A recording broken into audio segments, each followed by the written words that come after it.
Selamat pagi, kita akan bersama-sama memasuki renungan pada hari Minggu ini, yaitu Minggu 29 Maret 2020 dalam rangka kebaktian Minggu Prapaskah yang kelima. Sebelumnya saya mengajak kita untuk berdoa. Mari berdoa. Bapa dalam surga, terima kasih kalau pada Minggu pagi hari ini kami bisa bersama-sama kembali mendengarkan firman Tuhan. Kiranya Roh Kudus menolong kami, memberikan kepada kami kemampuan untuk bisa memahami dan melakukan firman Tuhan dengan baik. Dalam nama Tuhan Yesus Kristus kami berdoa. Amin. Pada pagi hari ini kita akan mendengarkan firman Tuhan diambil dari Yeremia 37 ayat 1 sampai 14. Bapak Ibu saudara-saudara bisa membaca firman Tuhan ini. Tema yang akan kita renungkan yaitu pemulihan, di mana dan bagaimana. Bapak Ibu saudara-saudara yang Tuhan kasihi, catatan buruk sejarah Yehuda berlanjut dari zaman Yoyakim hingga raja terakhir Zedekia. Dan ternyata kedua pemimpin mereka itu setelah 3 uang. Artinya mereka sama-sama menolak percaya kepada pemberitaan firman Tuhan. Mari kita dalami kisahnya. Pada saat itu Yerusalem berada dalam kekuasaan Babel. Di Yehuda Allah memanggil seorang yang bernama Yeremia, artinya Allah membangkitkan menjadi nabinya. Lalu siapakah Yeremia itu? Yeremia dilahirkan di Anatot sekitar 650 sebelum Masehi. Ia adalah putra dari Imam Hilkiah. Dan menurut kesaksian firman Tuhan, Zedekia sebagai Raja Yehuda adalah raja yang dinilai sangat keterlaluan karena dia sendiri yang memanggil Yeremia pada zamannya. Waktu itu ia meminta didoakan, tetapi tidak mau mendengar dan mematuhi firman Tuhan sebagai syarat doa yang akan didengar oleh Tuhan. Didoakan untuk apa? Untuk rencananya membebaskan Yerusalem dari kekuasaan Raja Babel. Pada saat itu ia malah bekerja sama dan bersekutu dengan pemerintahan Mesir untuk menekan pasukan Babel. Lalu bagaimana hasilnya? Pasukan Babel mengundurkan diri dari pengepungan mereka terhadap Yerusalem. Artinya sekarang kota Yerusalem telah bebas dari kekuasaan Babel. Lantas apakah Zedekia puas dengan hasil tersebut? Bapak Ibu saudara-saudara yang Tuhan kasih, ternyata Zedekia tidak puas. Ia tidak puas dengan hanya sekedar mengusir tentara Babel dari Yerusalem. Hatinya diliputi oleh ambisi kekuasaan, haus akan kekuasaan. Ibarat peribahasa, sudah dikasih hati malah minta jantung. Rupanya kesempatan itu dipakai Zedekia untuk mengadakan persepakatan dengan Mesir untuk melawan Babel. Jadi peta peperangannya berubah. Tidak hanya mengusir Babel dari Yerusalem, tetapi Zedekia juga ingin memerangi dan menaklukkan bangsa itu. Ini ambisi yang gila. Bagaimana mungkin? Karena selain dari Mesir dan Babel pada saat itu adalah sebuah negara adikuasa. Besar kekuasaannya dan kuat pasukan perangnya.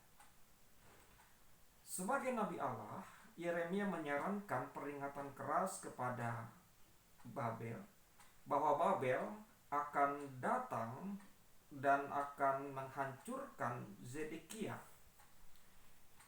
Pasti ia akan dilibas habis oleh Babel. Kesalahan besar dari Zedekia yang ditemukan oleh Yeremia adalah ia berperang melawan Babel pada saat itu dengan bersekutu bersama Mesir, bukan bersekutu bersama dengan Allah. Ini adalah bukti ketidaktaatan pada perintah Allah. Kesalahan kedua yang ditemukan oleh Yeremia, Zedekia bukannya percaya dan segera bertobat. Sang raja malah menambah dosa lagi dengan membiarkan Yeremia ditangkap oleh pegawai raja. Yeremia dipukuli lalu dimasukkan ke dalam atau ke talang air di bawah tanah. Sungguh sebuah tindakan yang biadab.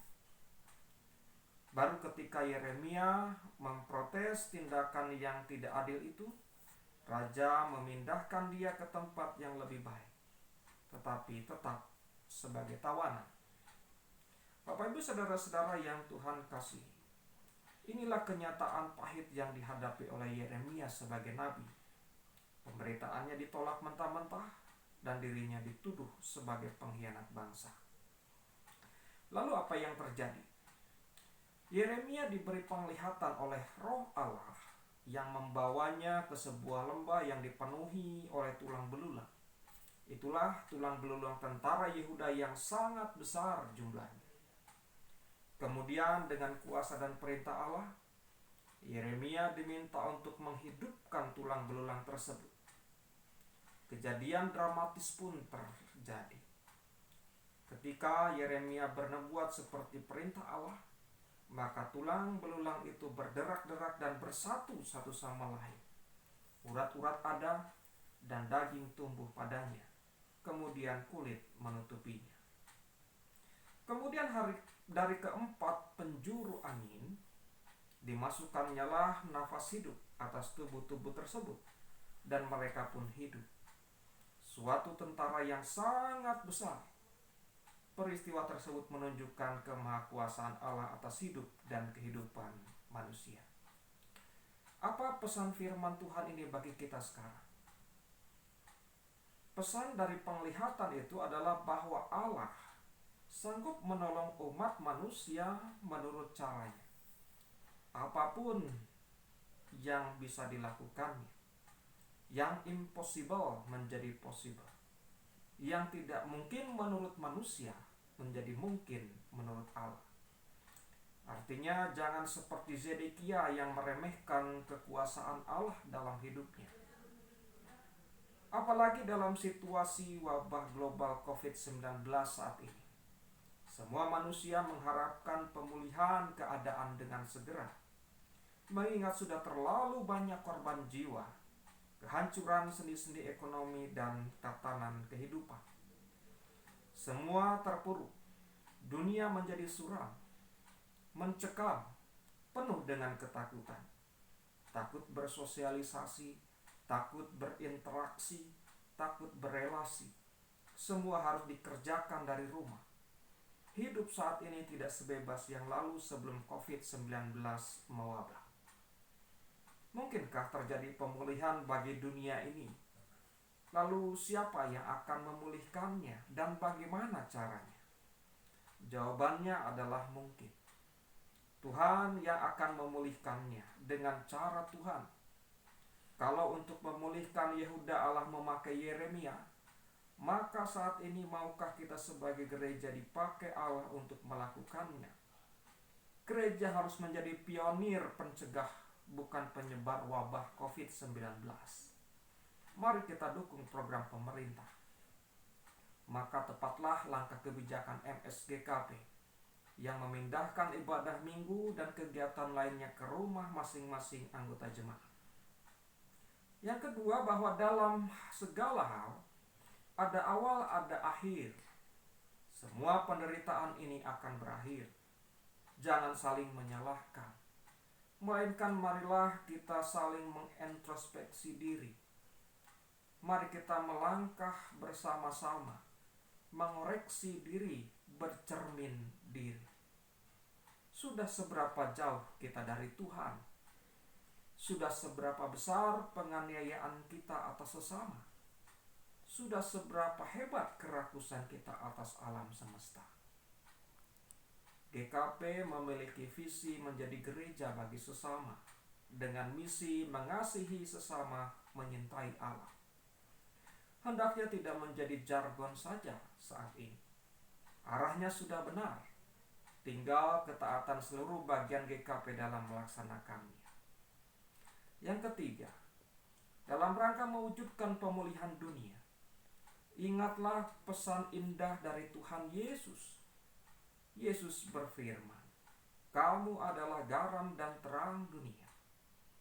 Bersama umat agama lain, saat ini gereja dan umat beragama lain sangat dibutuhkan oleh dunia untuk perubahan. Sejalan dengan pesan Yesus Kristus tadi, ingat pula pesan dari Paus Fransiskus demikian, sungai tidak minum dari air mereka sendiri, pohon tidak memakan buahnya sendiri, matahari tidak bersinar untuk dirinya sendiri, dan bunga tidak menyebarkan keharumannya untuk dirinya sendiri. Hidup untuk orang lain adalah aturan alam. Kita semua dilahirkan untuk saling membantu, tidak peduli betapa sulitnya itu. Ketika semua itu dilakukan oleh seluruh manusia dalam ketaatan kepada Allah, niscaya akan terjadi keajaiban, pemulihan atas keadaan dunia saat ini. Bersama Allah, mari kita lawan corona. Percayalah. Demikianlah renungan Prapaskah minggu kelima ini. Selamat hari Minggu. Tuhan Yesus memberkati. Amin. Mari berdoa. Terpujilah Allah dalam nama Tuhan Yesus Kristus. Terima kasih Bapa untuk firman yang boleh kami dengar bersama. Sebuah pengingatan kepada kami sekalian betapa besar kuasa-Mu yang sanggup menolong keberadaan kami, sanggup memulihkan keadaan kami saat ini. Berkatilah setiap orang yang berupaya untuk mencegah penyebaran virus corona ini. Tuhan yang akan menolong pemerintah, bangsa dan negara dimanapun mereka berada, agar virus ini segera berakhir, penderitaan ini segera berakhir, dan kami kembali menjadi orang-orang yang hidup di dalam kebebasan. Bapa dalam surga, ampunilah segala dosa dan kesalahan kami. Dalam nama Tuhan Yesus Kristus kami berdoa. Amin.